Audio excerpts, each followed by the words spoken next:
నేను వీళ్ళని చూశాక ఒకటి తెలుసుకున్నా. మెరిసేదంతా బంగారం కాదు. పైకి అందంగా కనిపించే వాళ్ళంతా మంచివాళ్ళు కాదు అని. విష్ణుప్రియ. బుల్లితెర మీద, ప్రైవేట్ ఆల్బమ్స్ మీద వచ్చే రాబడి చాలక సబ్స్క్రిప్షన్ పేరుతో పెత్తాపారం మొదలుపెట్టింది. మంగ్లీ.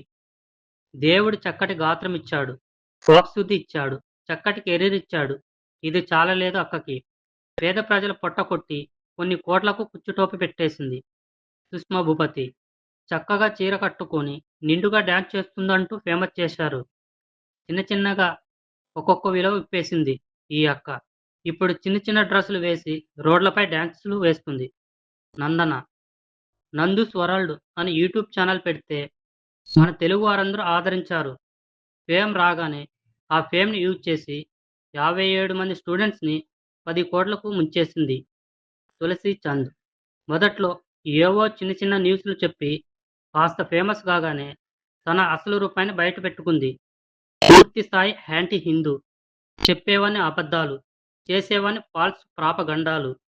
జర్నలిస్ట్ అండ్ సెక్యులరిస్ట్ ముసుగులో ఉన్న పూర్తి స్థాయి కాంగ్రెస్ కార్యకర్త. వీళ్ళను చూశాక పూర్తి స్థాయిలో నాకర్థమైంది ఏమిటంటే సోషల్ మీడియా ఒక బురద కుంట అని. ఇక్కడ మంచి చెడుల ప్రస్తావనే లేదు. ఎప్పుడు ఏ క్షణానికి ఎవరు ఎలా మారిపోతారో అన్నది బేతాళ ప్రశ్నే. అందుకే తస్మత్ జాగ్రత్త.